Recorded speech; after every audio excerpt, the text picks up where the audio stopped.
150အောက်ခဏဆင်းတယ်ဆင်းဒါမှမဟုတ်ချုပ်ရင်ပြည့်နေပြည့်နှမျိုးရှိအောင်150 130ခဏဆင်းတယ်ဒါမှမဟုတ်ပြီးဝင်ပြီးဆိုမှ break down ဝင်ပြီးဆိုမှဆွဲတက်သွားတယ်ဆွဲတက်သွားတယ်ဟောဒါမှမဟုတ်ဘောကဲ implement ချုပ်ရင်ပြည့်လိုက်ရဟောဟ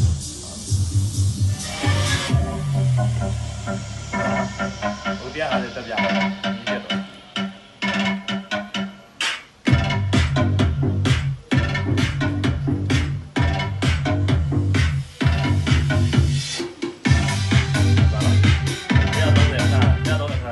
130အောက်ကိုဆက်ဆင်းလို့မရဘူးဒီမှာဆက်တင်ရှိတယ်နော် plus or minus 6 dan တွေ့ထပ်နေလိုက်တယ်အောက်ထက်ရောက်သွားဒီ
ဒီတိုင်းသိရင်ဟိုပါဖြစ်ရပန်းနဲ့သိရင်ဟုတ်ကဲ့ရပန်းနဲ့ထားတယ်ဒီမှာပြန်ဟောက်ပြန်တက်ကြအဲ့ကြရင်လည်းအဲ့လိုပဲ house ကိုဒီ80ပုံခဏတင်လိုက်ဟောက်က125 128 130 130နဲ့အလားပါဟောက်ပြင်ကြားရှိကိုကြိုက်တဲ့ခြေတစ်ခုတော့အဲ့ house ကို80ပုံခဏတင်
အဲ့လိုမရိုင်းတော့